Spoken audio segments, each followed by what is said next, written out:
Mike et aujourd'hui on se retrouve enfin pour lancer cette saison 2024-2025 de Bundesliga. Alors oui, effectivement, les matchs commencent seulement d'ici fin août, mais d'ici là, on a plein de thématiques à aborder. Et là, on va commencer par une des thématiques les plus importantes, c'est tout simplement la rotation des coachs en Bundes. Et pourquoi commencer par ça? Tout simplement, c'est une dinguerie en fait, le nombre de nouveaux coachs qui arrivent là en Bundesliga cette saison. On a quand même un nouveau coach à Freiburg, à Munich, à Dortmund, à Bochum, à Freiburg et à Union Berlin. Ça fait énormément de coachs. Et au final, même quand on regarde les coachs mis en place, bah, au final, sur les 18 clubs de Bundesliga cette saison, on en a 9, donc la moitié, hein, pour ceux qui sont formats, qui sont même pas coach de leur club depuis plus de 9 mois. Et d'ailleurs, en fait, quand on regarde les coachs mis en place actuellement, à part le coach de Heidenheim qui est là depuis plus de 16 ans, hein, qui a vécu tout ce qu'on peut imaginer avec ce club, hein, qui est d'ailleurs monté avec eux l'année dernière, bah en fait, le coach le plus vieux après, c'est quasiment le coach de Brême qui est là depuis 2 ans et quelques. Et quand on voit Xabi Alonso, finalement, tout le monde voit comme le nouveau grand crack des coachs qui est en train d'arriver, bah le gars, c'est le 4e coach le plus vieux en Bundes. Enfin, en plus vieux en termes de je suis dans le club depuis tant et tant de temps, ça fait 2 ans. Et en fait, en 2 ans de temps, c'est un des coachs les plus âgés de Bundes. Et ça, c'est assez étonnant. Et il y a une explication assez rationnelle à ça. Au final, le foot évolue très vite et de nos jours, on a besoin de résultats. En tout cas, les directions de club ont besoin de résultats. Et quand une saison va mal, au final, la première personne qui saute dans un fictif, ça va pas être la direction, elle va pas se faire sauter elle-même. Ça va être rarement les joueurs vu qu'il y a une période de mercato. Non, généralement, la première pièce qui saute, c'est le coach. Et on a bien vu ça avec Union Berlin cette saison. 2 coachs qui ont sauté lors de la même saison. C'est énorme. D'ailleurs, petite dédicace à Schalke et Hamburg en Ligue 2 là, qui font ça tous les ans environ. Ça change de coach comme de slip, c'est terrible. Et un truc quand même en Bundes qu'on retrouve très souvent, c'est les mêmes têtes hein, quand on y pense. Quand on voit là Sebastian Hoeneß qui a fait une saison stratosphérique avec Stuttgart, bah avant il était à Hoffenheim. Quand on voit Marco Rose à Leipzig qui fait un plutôt bon taf, avant il a fait Gladbach, il a fait Dortmund. Au final on a une sorte de rotation en Bundesliga de coach et on revoit souvent les mêmes têtes. Ce qui fait quand même plaisir, c'est que ça fait quelques saisons où il y en a qu'on ne voit plus, hein. On pense à Felix Magath qui revenait tout le temps au final. On avait aussi Labadia qui était le spécialiste de je sauve ton club pour pas descendre en Ligue 2 et finalement tu tenais quelques mois et après tu sautais parce que t'étais pas meilleur que ça. Là je trouve que les coachs en Bundes depuis quelques temps, c'est plutôt du bon taf, hein. On a quand même eu des très bons coachs qui sont sortis récemment allemands, hein. Quand on pense à Jürgen Klopp au final qui a fait ses premiers pas à Mainz. Pareil pour Tuchel d'ailleurs qui avait suivi Klopp. Klopp était parti à Dortmund et Tuchel avait pris la relève à Mainz, qui est aujourd'hui quand même un coach reconnu. On a Nagelsmann qui est devenu sélectionneur d'équipe d'Allemagne mais qui est quand même un coach finalement qui est sorti de Hoffenheim. Enfin bref, on a plein de jeunes coachs allemands qui font le taf et ça fait plaisir. Mais bon, on va quand même s'attarder surtout aux 6 coachs qui viennent d'arriver. Là au moment où je parle, ça fait 18 jours qu'ils sont coachs de leur club, hein. Ils ont signé au début du mercato parce que finalement les coachs de Mainz, les coachs de Wolfsburg, etc. ça fait quand même déjà quelques mois qu'ils sont mis en place et qui commencent déjà avec une certaine philosophie de jeu, et même qu'on connaît un Bo Eriksson à Mainz ou Ralf Hasenhüttl à Wolfsburg, c'est des gens qu'on connaît, on sait ce qu'ils vont apporter. Là on a beaucoup de nouvelles têtes. Bon, on va pas s'attarder sur Bochum, les gars ont pas fait une saison extra, ils ont quand même réussi à se maintenir, ce qui est en soi l'objectif, mais leur coach est parti, et en fait le nouveau, on n'a pas vraiment d'informations, hein. Peter Zeidler, un peu inconnu au bataillon. Il va faire ses marques à Bochum et on verra ce que ça donne. S'il lui donne les clés du camion, je suppose qu'ils ont une idée derrière la tête et que c'est quelqu'un qui a les capacités de maintenir cette équipe de Bochum en Bundesliga. Oui, clairement, le maintien en Bundes, c'est l'objectif principal de Bochum, on va pas se leurrer, hein. Ils partent pas gagner le championnat. En tout cas, ça serait un miracle. Alors un coach qui va déjà beaucoup plus m'intéresser, c'est Alexander Blessin, ancien coach de l'Union Saint-Gilloise, un club belge. Et c'est un club quand même qui, ces dernières années, l'Union Saint-Gilloise, a montré des choses très intéressantes en Europa League. On se souvient que Leverkusen, ils avaient galéré contre eux il n'y a pas si longtemps. Bon déjà c'est le coach de St. Pauli, ça s'est fait de manière un peu bizarre quand même, parce qu'on a le coach Fabian Hürzeler là, qui est le coach qui a fait monter cette équipe de St. Pauli en Bundesliga, qui est parti à Brighton, hein, parce que De Zerbi est parti à l'OM, bref, rotation de coach, hein, de toute façon c'est le mercato, c'est comme ça. Et c'est quand même un coach qui avait apporté une certaine identité à St. Pauli. Ça fait 2 ans qu'il était en place. Là, Sampaoli monte et lui part. Alors, ça devient le coach le plus jeune de la première ligue, donc super pour lui. Et en soi, oui, c'est un step-up de se dire je suis coach d'un club anglais plutôt qu'un d'un club de Bundesliga. On est d'accord. Et du coup, Sampaoli se retrouve un peu les fesses entre deux chaises au final, parce que qu'est-ce qu'on fait? On avait une vraie identité de jeu. On doit trouver un coach qui nous correspond le plus possible. Et donc, ils ont quand même réussi à ramener le coach de l'Union Saint-Gilloise qui a une vraie philosophie de jeu au club. Et tout simplement, sa mission à lui, ça va être comme pour Bochum, de tenir la baraque et de rester en Bundes cette année. Un club qui vient de monter de Zweite Bundesliga en première, de toute façon, le but, ce sera de rester en place. Donc, un gros challenge pour Alexander Blessing qui vient d'arriver au club. Le troisième coach, c'est un mec que j'adore, Bo Svensson, nouveau coach de Union Berlin, et je trouve ça absolument génial. Le gars avait fait un taf monstrueux avec Mainz, hein. D'ailleurs c'est un gars de là-bas, alors oui c'est un Danois, mais il était déjà chez les jeunes là-bas, il a entraîné les jeunes même, enfin bref, c'est quelqu'un qui a fait une grande partie de sa vie à Mainz, et là il a un nouveau challenge, hein. Concrètement il s'était fait virer il y a 1 an de ça, parce que ça n'allait plus à Mainz. En tout cas, Bo Svensson, c'est déjà un mec qui a l'air giga sympathique. En tout cas, les interviews, c'est toujours trop fun avec lui, je trouve. Mais c'est quand même quelqu'un qui a de la poigne et qui sait tenir un groupe. Il y a 1 an de ça, Union Berlin, c'était un peu la darling de la Bundesliga. Personne ne les attendait là et ils ont réussi à avoir une place en Ligue des Champions.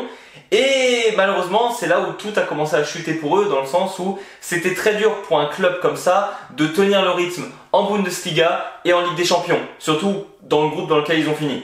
Mais il y a quelque chose qui s'est cassé, hein. L'ancien coach qui est légendaire un peu de Union Berlin est parti parce qu'il ne tenait plus son groupe, et je pense que Bo Svensson saura redonner du souffle à ce groupe, parce que clairement le coach qui a fait l'intérim, c'était pas possible. Et ce groupe a vraiment les capacités. Ils ont des joueurs d'expérience qui connaissent la Bundesliga. Je pense sincèrement que Union Berlin est capable de faire une très bonne saison et d'être dans la première partie du tableau.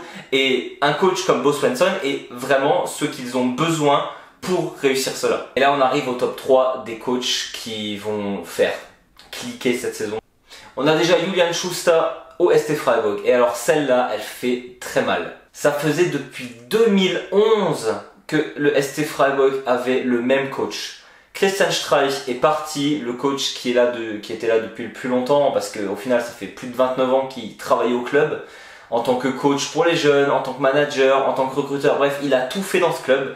Et là, ça faisait depuis 2011 qu'il était coach, il a vécu la montée, il a vécu la descente, il a vécu une 3e place quasiment, enfin bref, il a tout vécu avec ce club, et il s'en est allé. Parce que niveau identité, je pense pas que tu puisses faire plus fort que Christian Streich. Au-delà du fait qu'il soit là depuis 29 ans, c'était quelqu'un d'extrêmement charismatique, hein, sur le plan médiatique, sur le plan aura avec ses joueurs. C'était quelqu'un qui avait de la prestance, clairement. Parce que le nombre d'images qu'on trouve de Christian Streich qui soit s'énerve contre les arbitres, s'énerve contre ses joueurs, fait fermer leur clapet aux médias, enfin bref, il y a tellement de choses iconiques avec ce coach, et le coach et Freiburg, c'était vraiment quelque chose d'uni. Va falloir maintenant recréer une identité, et Julian Schuster du coup a un travail monstrueux à faire là-dessus. Alors, c'est quelqu'un déjà qui connaît le club, qui était assistant, hein, donc de Christian Streich, donc il sait vraiment comment ça fonctionne. Il est assez jeune, donc c'est-à-dire que là on part quand même d'un coach qui avait 55-56 ans à quelqu'un de beaucoup plus jeune, et du coup qui aura potentiellement cette volonté de rester sur le long terme dans ce club. Mais en tout cas, voilà, perdre quelqu'un comme Christian Streich à Freiburg, c'est perdre vraiment son identité. Et des coachs qui sont en place aussi longtemps avec leur club, déjà ça n'existe quasiment plus aujourd'hui. Ça fait quand même plaisir de voir que dans ce foot qui évolue, où on vire les coachs pour un oui ou un non, qu'il y a encore une certaine loyauté de certains coachs envers leur club et une certaine reconnaissance de certains clubs envers leur coach. Et là, clairement, Freiburg, c'est pas eux qui l'ont viré, c'est Christian Streich qui a dit « Là, je suis fatigué, j'en peux plus, je laisse la place à la jeunesse » et on verra ce que ça donne. En tout cas, Freiburg aura beaucoup de choses à mettre en place pour cette transition qui ne va pas être facile, clairement. Dortmund, cherche Nuri Sahin comme nouveau coach. Ça aussi c'était assez extraordinaire comme annonce. D'ailleurs on remarque que la moyenne des coachs vraiment maintenant c'est la jeunesse. Je sais pas ce qui se passe mais on a de plus en plus de très jeunes coachs, la trentaine, la quarantaine. Ça fait plaisir, ça montre de nouvelles têtes et ça fait évoluer le foot.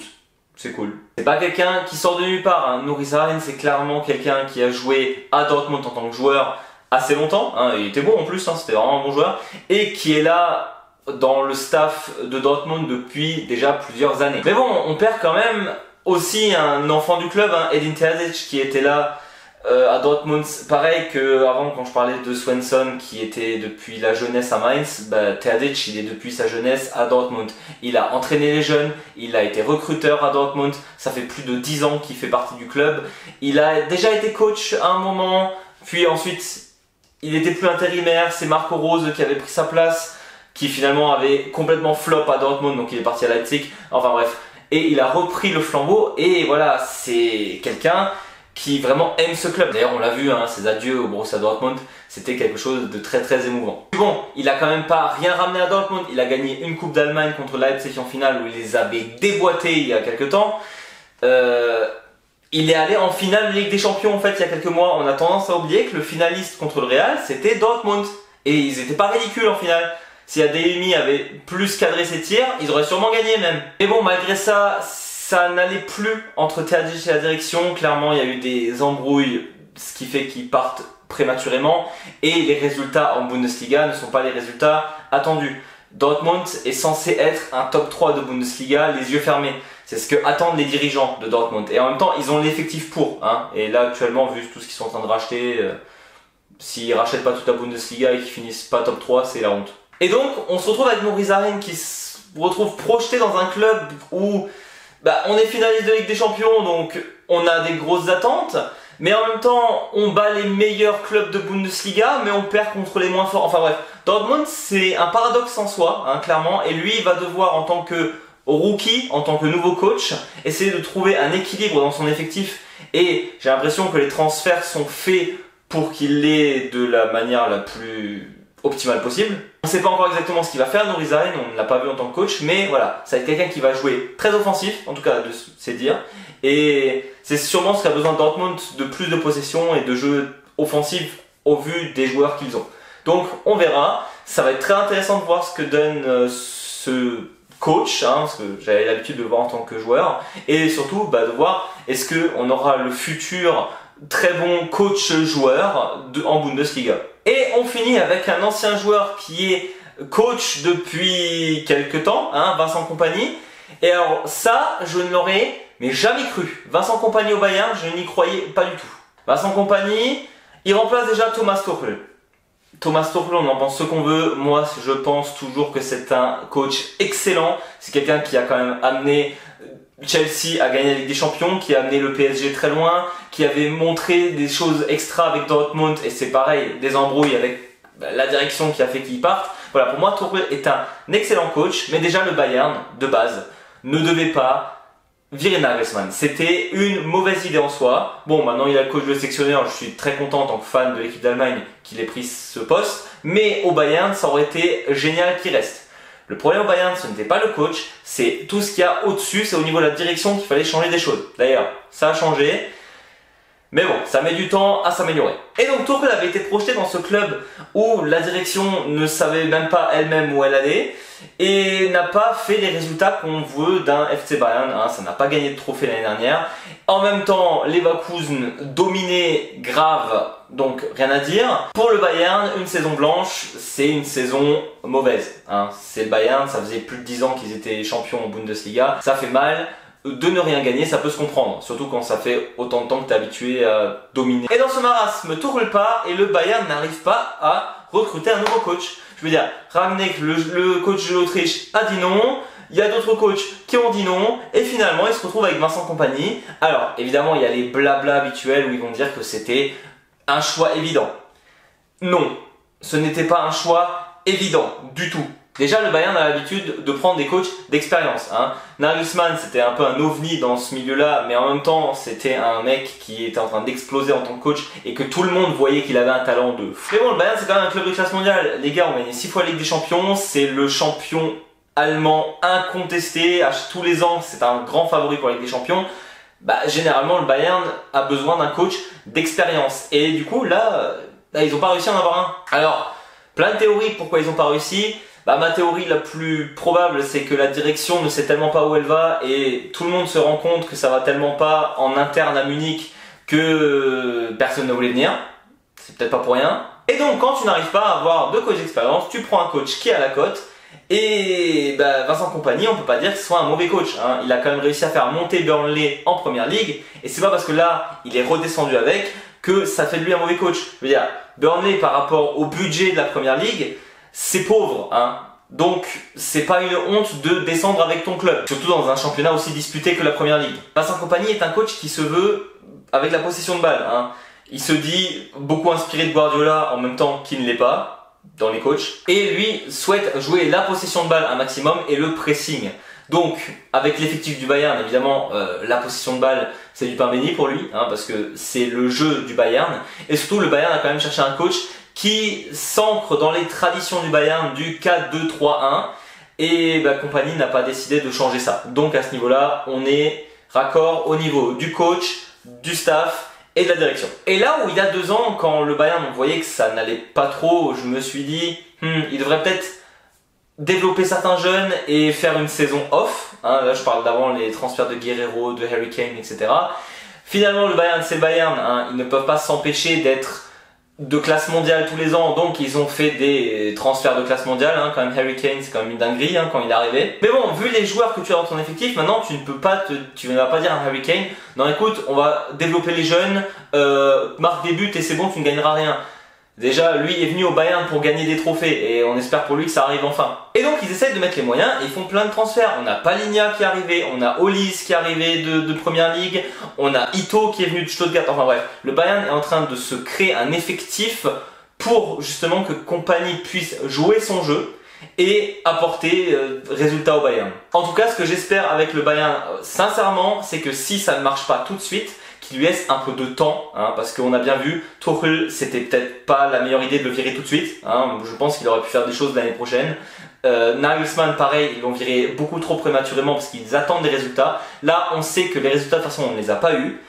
Un peu de temps et lui laisser tout simplement le temps de mettre un jeu en place et que tout le groupe s'accorde à son jeu. Je pense que cette saison de Bundesliga va être super intéressante. On a plein de nouveaux coachs et en plus des coachs jeunes, des anciens joueurs, etc. qui vont commencer à mettre leur nouvelle tactique en place. C'est quelque chose qu'on va suivre et en plus, pas sur des petits clubs. Dortmund et Bayern, c'est quand même une dinguerie. On a des clubs qui veulent à tout prix rester en Bundesliga, donc qui vont donner corps et âme pour se faire. Donc je pense à Bochum et St. Pauli. Bref, on a aussi les autres clubs tout simplement qui vont jouer le meilleur classement possible. On pense par exemple à Gladbach qui doit se refaire une santé là parce que c'était pas terrible la saison dernière. Enfin voilà, il y a plein de coachs qui vont sûrement nous impressionner. Il y en a pas mal qui vont sûrement se faire virer en cours de saison vu que c'est un peu la mode en ce moment quand ça va pas. Voilà, ça va être super intéressant à regarder. Voilà, c'était tout pour moi. On se retrouve très bientôt pour analyser d'autres sujets de la Bundesliga. Et jusqu'à là, je peux enfin le dire avec un maillot du Bayern, Servus.